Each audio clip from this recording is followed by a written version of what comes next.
Selamat pagi, kembali lagi bersama saya Hastin. Kali ini saya akan membacakan naskah berita dalam rangka memenuhi tugas mata kuliah Komputer dan Media Pembelajaran.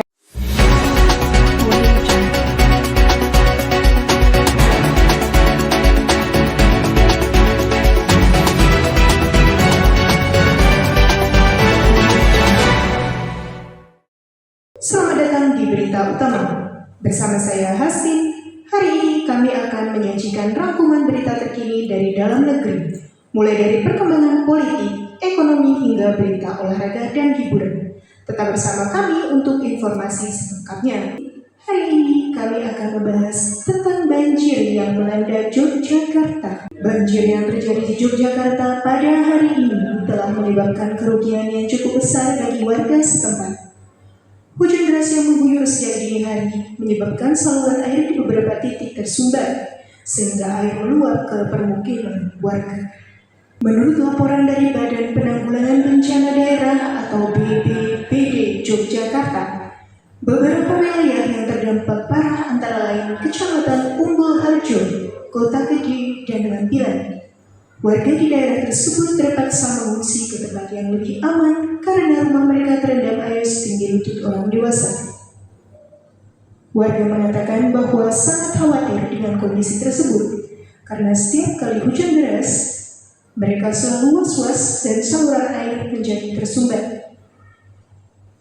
Warga sekitar berharap pemerintah segera mengambil tindakan untuk memperbaiki saluran air agar kejadian seperti ini tidak terulang lagi. Selain merendam rumah warga, banjir juga menyebabkan pemecatan lalu lintas di beberapa ruas jalan utama. Banyak kendaraan yang mogok karena mesin terendam air.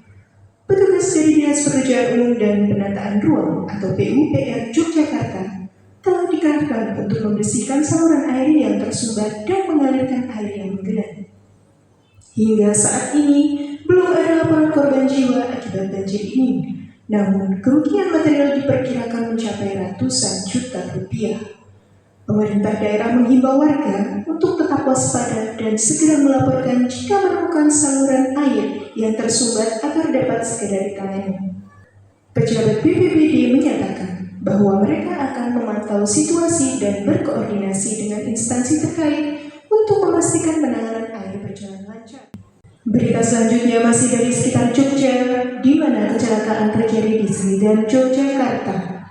Berdasarkan keterangan polisi pada 19 Desember 2023, laka lantas di Selidan, Jogja terjadi saat kendaraan melaju dari arah barat menuju ke timur dengan kecepatan tinggi. Pengendara mobil hitam diduga hilang kendali hingga menghantam tiang lampu lalu oleng ke sisi kanan.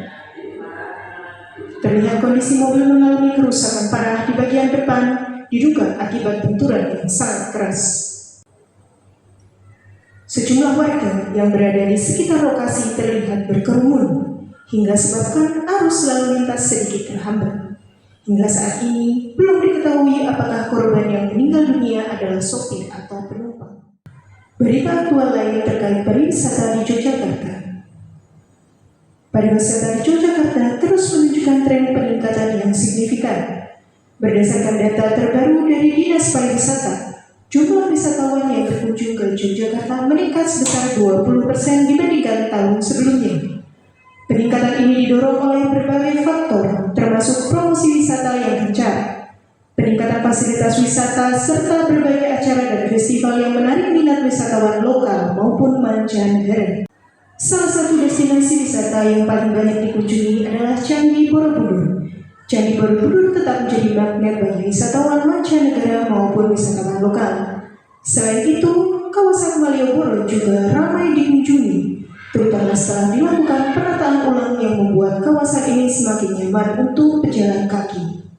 Tidak hanya itu, wisata alam seperti Pantai Parangtritis dan Gunung Merapi juga mengalami peningkatan jumlah pengunjung. Wisatawan tidak hanya datang untuk menikmati keindahan alam, tetapi juga untuk merasakan berbagai aktivitas petualangan yang ditawarkan. Pemerintah daerah Yogyakarta terus berupaya untuk meningkatkan kualitas layanan dan fasilitas wisata demi kenyamanan para wisatawan.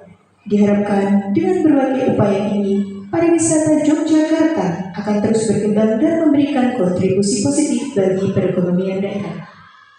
Dari Yogyakarta kita beranjak menuju ke berita nasional. BMKG mengingatkan waspada potensi tsunami akibat erupsi Gunung Ruang Sitaro. Badan Meteorologi, Klimatologi, dan Geofisika atau BMKG mengingatkan potensi terjadinya tsunami akibat erupsi Gunung Ruang di Kabupaten Kepulauan, Kabupaten Siau, Tagulandang, Bintaro, Sitaro, ke Kota Manado, Sulawesi Utara. Warga diminta berhati-hati, utamanya yang bermukim di pesisir pantai. Warga di wilayah pantai Pulau Tagulandang, Pulau Biaro, Pulau Siau, dan Pantai Minahasa Utara dihimbau mewaspadai gelombang tinggi. Daryono mengatakan ada banyak kejadian tsunami yang disebabkan erupsi. Daryono menjelaskan peristiwa tsunami Gunung Ruang tahun 1871 setinggi 25 meter menewaskan sekitar 400 orang. Saat itu diperkirakan sumber tsunami adanya deformasi di tubuh gunung yang membangkitkan tsunami. BMKG menyatakan fokus hal ini semalam karena historinya Gunung Ruang ini, maka kita tidak berkedip memonitor muka laut di sekitar Gunung Ruang. Menggunakan peralatan tipe Gauge milik Badan Informasi Geospasial dan Automatic Weather System dari BMKG akan terus memantau kondisi terbaru. Diketahui Gunung Ruang naik status dari level 3 siaga menjadi status level 4 atau awas. Kebijakan ini ditetapkan mulai Rabu 17 April pukul 21 waktu setempat. Sebanyak 11.615 warga yang berada dalam radius 6 km di Sitaro rencananya akan dievakuasi ke Manado. Abdul Muhari mengatakan Kabupaten Sitaro ini menjadi ditetapkan status tanggap darurat selama 14 hari. Kebijakan ini untuk mempermudah penanganan dan evakuasi warga dari Pulau Tagulandang. BMKG menyatakan akan terus berkomunikasi dengan Lanmalal, Manado, dan mendukung kerahan KRI, kapal feri 2 unit, dan kapal Basarnas. Ada 4 kapal yang bisa mendukung proses evakuasi untuk Selasa 14 April 2024. Kota terdekat yaitu Manado akan menjangkau menggunakan jalur laut paling cepat 5 jam kapal cepat. Bergulir ke berita selanjutnya. Kejati Sulsel, Sulawesi Selatan berbicara paradigma alternatif dalam penegakan hukum di Republik Indonesia. Kepala Kejaksaan Tinggi atau Kejati Sulawesi Selatan, Agus Salim, mengatakan pentingnya paradigma alternatif dalam penegakan hukum di Indonesia. Menurutnya, hukum yang baik idealnya memberikan sesuatu yang lebih baik dan bermanfaat daripada sekedar prosedur hukum semata. Hal itu disampaikan Agus Salim saat memberikan sambutan dalam acara bimbingan teknis atau BIMTEK penanganan perkara tindak pidana narkotika dengan pendekatan keadilan restoratif di Makassar, Kamis 5 Mei 2024. Menurut Agus, selain harus kompeten dan adil, hukum harus mampu mengenali keinginan publik yang berorientasi terhadap tercapainya nilai-nilai keadilan, kepastian hukum, dan kemanfaatan hukum. Untuk itu diperlukan adanya hukum yang responsif sebagai sebuah jawaban atas keinginan masyarakat terhadap pemberlakuan hukum yang berdasarkan hukum yang hidup di masyarakat. Agus Salim menambahkan sejak awal perkembangan pelaksanaan sistem peradilan pidana, khususnya pada konsep pemidanaan, baik di Indonesia maupun secara global, pemidanaan terhadap pelaku tindak pidana masih bersifat retributif yang menitikberatkan pada penghukuman pelaku tindak pidana. Biasanya, orientasi penghukuman bertujuan untuk melakukan pembalasan atau pemenuhan tuntutan kemarahan publik akibat perbuatan pelaku. Agus Salim menambahkan kondisi ini dimaksudkan untuk menjawab berbagai problematika dan tantangan zaman. Kondisi ini juga sebagai kritik. Namun, seiring berjalannya waktu, terjadi pergeseran paradigma alternatif yang ditawarkan untuk menggantikan keadilan berbasis pembalasan, yaitu adanya gagasan yang menitikberatkan pada pentingnya solusi untuk menitikberatkan keadilan, merekonsiliasi para pihak, dan mengembalikan harmoni masyarakat. Namun tetap menurut pertanggungjawaban pelaku yang saat ini kita kenal dengan istilah restoratif justice atau keadilan. keadilan restoratif. Abu Salim menambahkan kondisi ini dimaksudkan untuk menjawab berbagai problematika dan tantangan zaman.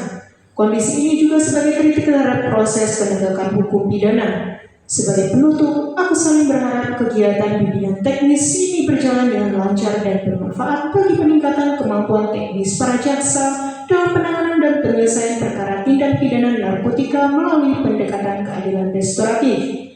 Pada gilirannya akan memberikan manfaat bagi masyarakat, bangsa, dan negara Republik Indonesia demi kemajuan institusi kejaksaan yang kita cintai. Demikian rangkuman berita hari ini. Terima kasih telah menyaksikan berita utama. Jangan lupa untuk terus mengikuti perkembangan terbaru hanya di stasiun TV kesayangan Anda, HMTV. Saya Hastin, sampai jumpa dan selamat beraktivitas.